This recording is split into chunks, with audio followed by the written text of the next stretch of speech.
বন্ধুরা আরও একটি নতুন ভিডিওতে সবাইকে স্বাগত জানাই। আজকে আমরা এই ভিডিওতে একটি খুবই গুরুত্বপূর্ণ রিজনিংয়ের ক্লাস নিয়ে আলোচনা করব এবং এখানে গুরুত্বপূর্ণ 5টি ভেন ডায়াগ্রামের যে রিজনিং রয়েছে সেগুলি নিয়ে আলোচনা করব। যে কোনো কম্পিটিটিভ এক্সামের জন্য কিন্তু এই ভেন ডায়াগ্রামের যে রিজনিং রয়েছে সেগুলি খুবই গুরুত্বপূর্ণ, তাই অবশ্যই কিন্তু শুরু থেকে শেষ পর্যন্ত তোমরা মনোযোগ সহকারে দেখবে। তো প্রথম যে রিজনিংটি রয়েছে দেখো এখানে কি বলেছে, নিচের কোন চিত্রটি হাতি, নেকড়ে ও পশুর সম্পর্ক নির্দেশ করে? নিচের কোন চিত্রটি হাতি, নেকড়ে ও পশুর সম্পর্ক নির্দেশ করে? তো দেখো আমাদের তাহলে এখানে কি কি রয়েছে, হাতি রয়েছে, নেকড়ে এবং পশু, এই তিনটি বিষয় রয়েছে। এই তিনটি বিষয় পরস্পর সম্পর্কযুক্ত কি না সেটি আমাদের আগে দেখতে হবে। হাতি, নেকড়ে এবং পশু অবশ্যই কিন্তু তিনটি পরস্পর সম্পর্কযুক্ত। কিভাবে? দেখো হাতি এবং নেকড়ে উভয়ই কি পশু বা প্রাণীকুলের মধ্যে পড়ে। তাহলে আমাদের কি করতে হবে? দেখো যেহেতু হাতি এবং নেকড়ে এই দুটি পশু এবং পশুও এখানে আমাদের আছে অপশনে, তাহলে আমাদের এই পশুর চিত্রটি আগে অঙ্কন করব। ঠিক আছে, এটিকে যদি আমরা পশু ধরি, এই পশুর মধ্যেই পড়বে হাতি এবং নেকড়ে, এবং হাতি এবং নেকড়ে কিন্তু উভয়ই আলাদা আলাদা। ঠিক আছে, তো এখানে আমরা পশুর এই যে চিত্রটি অঙ্কন করলাম, এই পশুর অন্তর্গতই হবে হাতি এবং নেকড়ে, অর্থাৎ এই পশুর ভেতরেই আমরা কিন্তু হাতির একটি চিত্র আঁকবো এবং নেকড়েরও একটি চিত্র আঁকবো, এবং দুটি কিন্তু আলাদা আলাদা আঁকতে হবে। তাহলে এখানে এই চিত্রটির সাথে কোন চিত্রটি আমরা মিল খুঁজে পাচ্ছি? অবশ্যই কিন্তু অপশন ডি। ঠিক আছে, তাহলে বড় চিত্রটি পশুকে নির্দেশ করছে এবং পশুর অন্তর্গত হলো হাতি এবং নেকড়ে, তাই হাতি এবং নেকড়ে আমরা দুটি কি করলাম, এই দুটি চিত্র এই বড় চিত্রটির মাঝখানে অঙ্কন করলাম। তাহলে অপশন ডি হচ্ছে এখানে সঠিক উত্তর। অপশন ডি চিত্রটি হাতি, নেকড়ে ও পশুর মধ্যে সম্পর্ক নির্দেশ করছে। ঠিক আছে, এর পরের রিজনিংটি কী রয়েছে চলো দেখে নিই। এবারে দেখো কি বলেছে এখানে, নিচের কোন চিত্রটি শিক্ষক, খেলোয়াড় ও স্নাতক এর সম্পর্ক নির্দেশ করে? নিচের কোন চিত্রটি শিক্ষক, খেলোয়াড় এবং স্নাতক অর্থাৎ গ্র্যাজুয়েট এদের মধ্যে সম্পর্ক নির্দেশ করে? তো দেখো এখানে শিক্ষক, খেলোয়াড় এবং স্নাতক পরস্পর কিন্তু আলাদা আলাদা। তো এখানে আমরা কিভাবে আগাবো? তো দেখো আমরা শিক্ষকের দিক দিয়ে যদি দেখি, একজন শিক্ষক কিন্তু তিনি কি খেলোয়াড়ও হতে পারেন এবং একজন শিক্ষক আবার স্নাতকও হতে পারেন। ঠিক আছে, এবার খেলোয়াড়ের দিক দিয়ে যদি আমরা আগাই, তাহলে দেখো একজন খেলোয়াড় অবশ্যই তিনি শিক্ষক হতে পারেন, আবার একজন খেলোয়াড় কিন্তু অবশ্যই স্নাতকও হতে পারেন। ঠিক আছে, তাহলে পরস্পরের সাথে সম্পর্কযুক্ত হয়ে গেল। এবারে আমরা স্নাতকের দিক দিয়ে বিষয়টিতে আগাবো। দেখো একজন স্নাতক কি শিক্ষকও হতে পারেন, আবার একজন স্নাতক খেলোয়াড়ও কিন্তু হতে পারেন। অর্থাৎ শিক্ষক, খেলোয়াড় এবং স্নাতক পরস্পর কিন্তু পরস্পরের সাথে যুক্ত, কেউ কিন্তু এখানে আলাদা নয়। তাহলে এখানে কি করব? দেখো আমরা যদি অপশন এ ধরি, এখানে দেখো তিনটি চিত্র রয়েছে, তিনটি চিত্র কিন্তু প্রত্যেকটির সাথে সম্পর্ক যুক্ত করা রয়েছে। ঠিক আছে, এবং আমরা দেখলাম যে শিক্ষককে ধরে খেলোয়াড় এবং স্নাতকের সাথে সম্পর্ক পেলাম, খেলোয়াড়কে ধরে আমরা শিক্ষক এবং স্নাতকেরও সম্পর্ক পেলাম, এবং স্নাতককে ধরেও কিন্তু আমরা শিক্ষক এবং খেলোয়াড়ের স্নাতকের সাথে সম্পর্ক পেলাম। পরস্পরের সাথে যুক্ত, কেউ কিন্তু আলাদা আলাদা নয়। তাই এখানে অপশন এই হবে সঠিক উত্তর। বাকি যে অপশনগুলি রয়েছে দেখো, বাকি অপশনগুলি টেস্ট করে তোমরা দেখতে পারো। দেখো অপশন বিতে দেখো এখানে একটি বড় চিত্র রয়েছে, তার মাঝখানে কি রয়েছে, দুটি ছোট চিত্র রয়েছে। এটিকে কিন্তু আমরা কোনোভাবেই শিক্ষক, খেলোয়াড় এবং স্নাতকের সাথে মেলাতে পারবো না। অপশন সিতে দেখো, অপশন সি যদি আমরা দেখি, এখানে দেখো এই তিনটি যে চিত্র রয়েছে, প্রথমটির সাথে দ্বিতীয়টির সম্পর্ক রয়েছে, পরস্পরের সাথে যুক্ত রয়েছে, কিন্তু প্রথমটির সাথে দেখো তৃতীয় যে চিত্রটি এর কিন্তু কোনো সম্পর্ক নেই, কিন্তু দ্বিতীয়টির সাথে তৃতীয়টির আবার কি সম্পর্ক রয়েছে, কারণ এই দুটি কিন্তু যুক্ত রয়েছে, কিন্তু আমাদের প্রত্যেকের সাথে জড়িত। তাই অপশন সিও কিন্তু এখানে হবে না।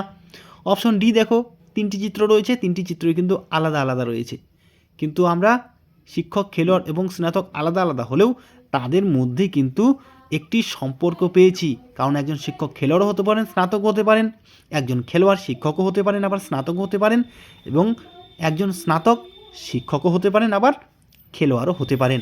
তাই অপশন এ হবে এখানে সঠিক উত্তর। প্রত্যেকের সাথে সম্পর্কযুক্ত। তাহলে অপশন এ হবে সঠিক উত্তর।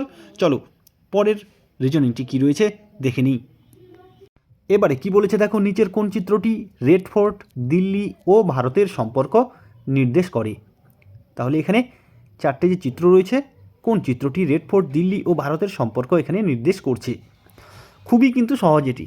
দেখো এখানে রেড ফোর্ট অর্থাৎ লালকেল্লা, আমরা সবাই জানি এটি দিল্লিতে অবস্থিত। আবার দিল্লি হচ্ছে ভারতের মধ্যে অবস্থিত, ভারতের রাজধানী হচ্ছে দিল্লি। অর্থাৎ এখানে যদি আমরা অবস্থানের দিক দিয়ে ভাবি তাহলে কিন্তু খুবই সহজভাবে করতে পারবো। তাহলে আমরা এখানে কি ভারত প্রথমে ধরবো, সবচেয়ে একটি বড় চিত্র। এই ভারতের মধ্যে কি দিল্লি রয়েছে, তাহলে ভারতের মাঝখানে আরও একটি চিত্র আঁকবো। এই ভারতের মধ্যে দিল্লি অবস্থান করছে। এবার দেখো রেড ফোর্ট রয়েছে। রেড ফোর্ট কোথায় রয়েছে? দিল্লিতে রয়েছে। তাহলে দিল্লির মধ্যে রেড ফোর্টের অবস্থান, অর্থাৎ এই যে আমরা মাঝখানের যে চিত্রটি অঙ্কন করলাম এর মধ্যে আবার আরেকটি চিত্র আঁকবো। ঠিক আছে, এটি হলো রেড ফোর্ট। ঠিক আছে, তাহলে আমাদের এই চিত্রটির সাথে কোন চিত্রটির মিল খাচ্ছে? এখানে অপশন এ দেখো যে চিত্রটি রয়েছে সেটির সাথে এই চিত্রটির মিল রয়েছে। তাহলে এখানে কি অপশন এ হবে সঠিক উত্তর। তাহলে এইভাবে কিন্তু আমরা অবস্থানের দিক দিয়েও এই রিজনিংগুলো ভাবতে পারি, এই ভেন ডায়াগ্রামের যে চিত্রগুলি সেগুলি ভাবতে পারি। একটি বিষয় যখন বা একটি জিনিস যখন আরেকটি জিনিসের মধ্যে অবস্থান করবে তখন কিন্তু এইভাবে আমরা চিত্র এঁকে এঁকে করতে পারবো।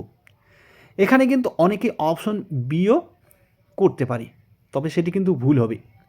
অনেকেই এখানে ভাবতে পারে যে ভারতের মধ্যে দিল্লি এবং লালকেল্লা অবস্থিত, তাই এখানে কি ভারত হচ্ছে বড় চিত্রটি এবং ভারতের মধ্যে রেড ফোর্ট অর্থাৎ লালকেল্লা এবং দিল্লি অবস্থান করছে। তাই এখানে কি এই যে মাঝখানের দুটি চিহ্ন রয়েছে এই দুটি রেড ফোর্ট এবং দিল্লিকে নির্দেশ করছে এবং বড় চিত্রটি ভারতকে নির্দেশ করছে। এভাবে কিন্তু অনেকে ভাবতে পারে, তবে তা কিন্তু নয়। এখানে ভারতের মধ্যে দিল্লি এবং দিল্লির মধ্যে কিন্তু রেড ফোর্ট অবস্থিত। এইভাবে বিষয়টি আমাদের দেখতে হবে। তাই এখানে অপশন এ কিন্তু হবে সঠিক উত্তর। ঠিক আছে, চলো পরেরটি কী রয়েছে দেখে নিই। এবার দেখো এখানে কি বলেছে, নিচের কোন চিত্রটি বিচারক, চোর ও সমাজ বিরোধীর সম্পর্ক নির্দেশ করে? তাহলে এখানে কি বিচারক, চোর এবং সমাজ বিরোধী এদের মধ্যে সম্পর্ক নির্দেশ করছে কোন চিত্রটি? এখানে দেখো আমরা খুব সহজেই কিন্তু এই তিনজনের সম্পর্ক বের করতে পারবো। প্রথমে যদি আমরা বিচারককে ধরি, বিচারকের সাথে কিন্তু চোর এবং সমাজ বিরোধীর কোনো সম্পর্ক এখানে পাওয়া যাবে না। কিন্তু একজন চোর এবং সমাজ বিরোধী এদের মধ্যে সম্পর্ক আমরা খুঁজে পাচ্ছি। একজন চোর কিন্তু অবশ্যই একজন কি হয়, সমাজ বিরোধী হয়। তাই চোর এবং সমাজ বিরোধী এরা দুজন কিন্তু পরস্পরের সাথে যুক্ত। এদের সাথে কিন্তু বিচারকের এখানে কোনো সম্পর্ক নেই, অর্থাৎ বিচারক কিন্তু এখানে সম্পূর্ণভাবেই আলাদা এবং এখানে চোর ও সমাজ বিরোধী এদের মধ্যে সম্পর্ক রয়েছে।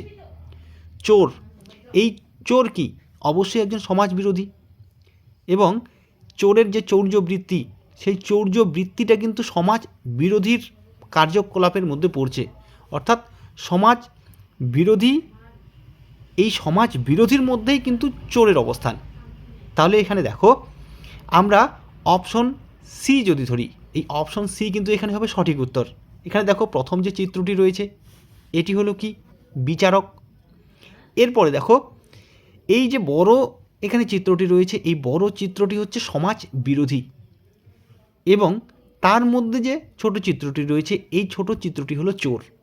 অর্থাৎ সমাজ যে বিরোধী, এই সমাজ বিরোধী বড় যে চিত্রটি রয়েছে এই সমাজ বিরোধীর মধ্যেই কিন্তু একজন চোরের অবস্থান। তাই এখানে এই বড় চিত্রটি সমাজ বিরোধী এবং তার মধ্যে হচ্ছে ছোট চিত্রটি চোর। তাই এখানে অপশন সি চিত্রটি হবে সঠিক উত্তর। পরেরটি কি রয়েছে চলো দেখে নিই। এবারে এখানে দেখো কি বলেছে, নিচের কোন চিত্রটি ভ্রমণার্থী বাস ও ট্রেনের মধ্যে সম্পর্ক নির্দেশ করে। ভ্রমণার্থী বাস ও ট্রেনের মধ্যে সম্পর্ক এখানে বের করতে বলেছে। তো দেখো এখানে একজন ভ্রমণার্থীকে যদি আমরা প্রথমে ধরি, এই ভ্রমণার্থীর সাথে কিন্তু অবশ্যই বাস ও ট্রেনের সম্পর্ক রয়েছে। ভ্রমণার্থী যে ভ্রমণ করে, অর্থাৎ একজন ভ্রমণার্থী বাসেও ভ্রমণ করে আবার ট্রেনেও ভ্রমণ করে। ভ্রমণার্থীর সাথে বাসেরও সম্পর্ক রয়েছে, আবার ভ্রমণার্থীর সাথে ট্রেনেরও সম্পর্ক রয়েছে। এবারে দেখো এখানে আমরা তাহলে কি করব। বাস ও ট্রেন এই দুটি হচ্ছে যানবাহনের মাধ্যম। বাসও একটি যানবাহন, ট্রেনও একটি যানবাহন, কিন্তু বাস ও ট্রেন কি দুটি আলাদা আলাদা যান। তো এখানে আমরা অপশন এ যদি ধরি, দেখো এখানে একটির মধ্যে আরেকটির অবস্থান রয়েছে। তো এরকম কিন্তু অবশ্যই ভ্রমণার্থী বাস ও ট্রেনের মধ্যে সম্পর্ক নেই। অপশন সি দেখো আগে, ঠিক আছে, অপশন সি দেখো প্রত্যেকটি কিন্তু আলাদা আলাদা রয়েছে। অর্থাৎ প্রথমে যদি ভ্রমণার্থী, তারপরে বাস, তারপরে ট্রেন ধরি, তাহলে কিন্তু এখানে আমরা কি কারোর সাথে কারো সম্পর্ক খুঁজে পাচ্ছি না। কিন্তু আমরা কি বের করলাম যে ভ্রমণার্থীর সাথে বাস এবং ভ্রমণার্থীর সাথে ট্রেনের সম্পর্ক রয়েছে, অর্থাৎ অপশন সি এখানে হবে না। অপশন বি দেখো, এখানে প্রত্যেকটির সাথে প্রত্যেকটির সম্পর্ক কিন্তু নেই।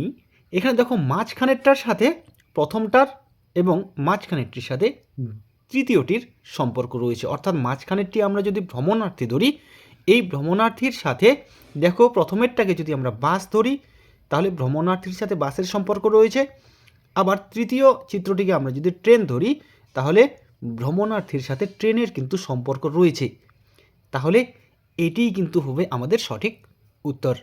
তাহলে বন্ধুরা আজকে আমরা গুরুত্বপূর্ণ 5টি রিজনিং নিয়ে আলোচনা করলাম, যেগুলি কিন্তু তোমাদের যে কোনো কম্পিটিটিভ এক্সামের জন্য খুবই গুরুত্বপূর্ণ। আশা করি ভিডিওটি তোমাদের উপকারে আসবে। ভিডিওটি যদি ভালো লাগে অবশ্যই লাইক, কমেন্ট ও শেয়ার করবে। আজকে এ পর্যন্তই, ধন্যবাদ।